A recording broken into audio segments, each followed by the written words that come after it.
Hey, it's Claude Johnson here with Guitar Control. How you doing out there in guitar land? Hope you're doing great. So the other day I did a video on this chord, which I said was a minor 11 chord, and a lot of people, or a couple people wrote to me and said, hey Claude, isn't that like a 7 sus chord? So yes and no. So first of all, I probably could have been more precise. This chord,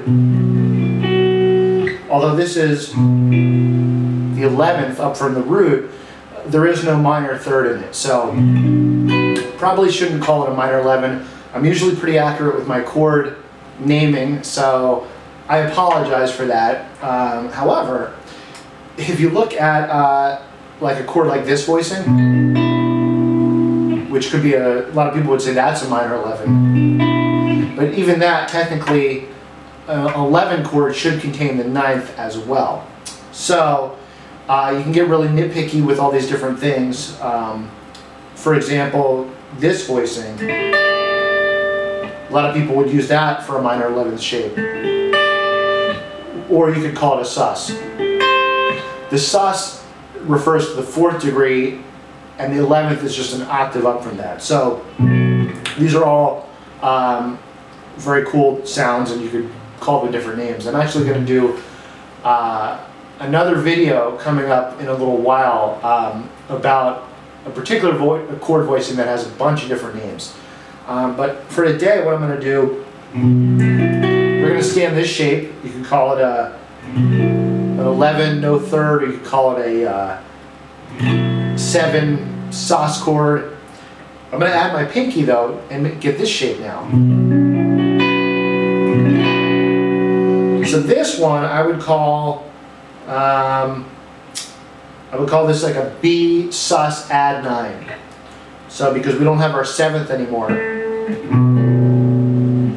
it goes up to the octave and then up to the 9th. Okay, so there's a difference between the 9 and the add9 as well. I'm sure if I called that a 9 chord, some people would say, hey Claude, you're not naming that correctly.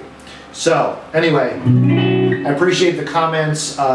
We always want to name our chords accurately, and again, I apologize for that. I hope you won't think any less of me or the upcoming Chord Mastery course, where I believe I pretty much name things correctly. Anyway,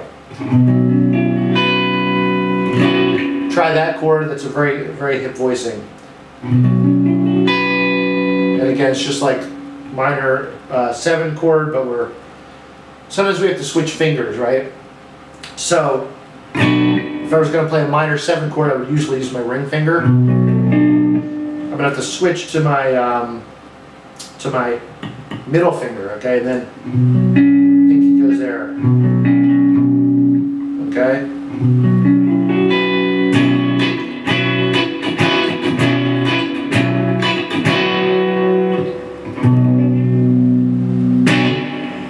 Alright, so I haven't really done a lot of experimenting with what chords you can combine that with, but it's a very cool sound. I'm sure you can come up with some cool stuff. But I wanted to do this video to set the record straight, to give you another chord to play around with, and also to let you know about Chord Mastery 4.0. It's only going to be $1.